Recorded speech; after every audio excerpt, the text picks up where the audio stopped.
10 மடங்கு ஞானம். நமக்கு எல்லாருக்கும் ஆல்பர்ட் ஐன்ஸ்டீன் அவர்களை பற்றி நன்றாக தெரியும்.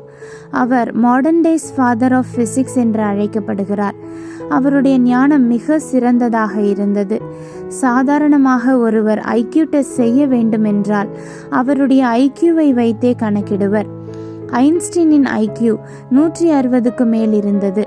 சாதாரணமாக ஒரு மனிதனின் ஐக்யூ லெவல் 90லிருந்து 100 வரை இருக்கும். 100லிருந்து 110 வரை இருப்பவருக்கு சாதாரண நிலையிலிருந்து சற்று அதிகம் என்று கூறுவர். நீ உன் தேவனாகிய கர்த்தருக்கு பரிசுத்த ஜனம்.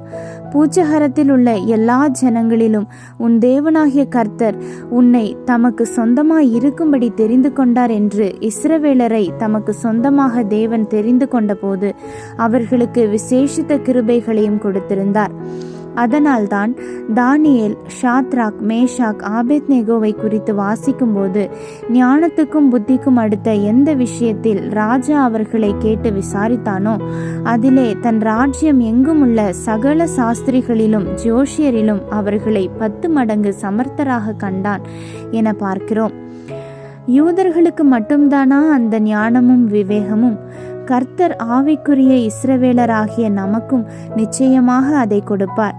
உங்களில் ஒருவன் ஞானத்தில் குறைவுள்ளவனாயிருந்தால் யாவருக்கும் சம்பூர்ணமாய் கொடுக்கிறவரும் ஒருவரையும் கடிந்து கொள்ளாதவருமாகிய தேவனிடத்தில் கேட்க கடவன், அப்பொழுது அவனுக்கு கொடுக்கப்படும் என்று வாக்குத்தத்தம் செய்தவர் நிச்சயமாகவே நம்மையும் அவ்வித விசேஷித்த ஞானத்தினால் நிரப்ப வல்லவராகவே இருக்கிறார்.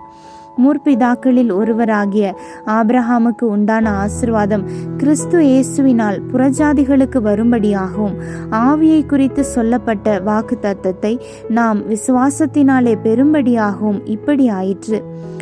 கிறிஸ்து இயேசுவின் மூலமாக நமக்கு அந்த ஆசீர்வாதம் கிடைக்கும்படியாக தேவன் கிருபை செய்தார். அவர் வாக்கு பண்ணிவிட்டார். அதை கேட்டு பெற்றுக்கொள்ள வேண்டியது நமது கடமை.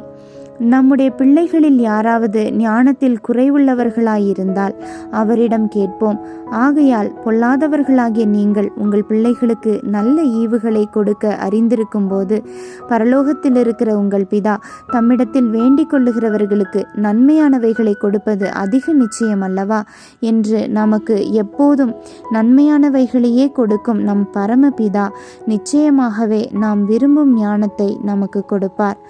ஆமேன். அல்லேலூயா.